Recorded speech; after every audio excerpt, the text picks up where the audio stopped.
poble sempre m'entre unes ganes terribles, profundes, de pixar.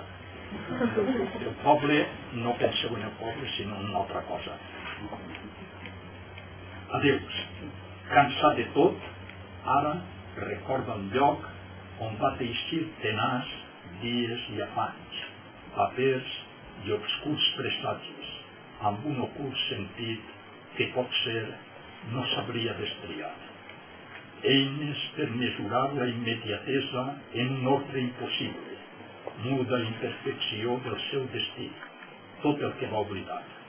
L'espill ja no dibuixa aquell manyoc d'angoixes, que era l'espai volgut de la seua buidor. Aquest espill, que no és el seu, ara contempla un temps de sons antics i fosques certituds. Tot queda igual, com sempre.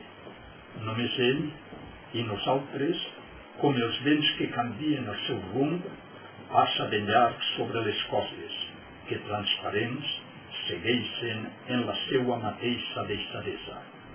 Llavors, pot ser, abaixa els ulls i sap, quan la vesprada comença a primar, encara que el seu nom quede perdut en el registre nou, que pot sentir-se a gust amb els seus dies i a frec de somni ser, simplement ser, quasi sense despertar.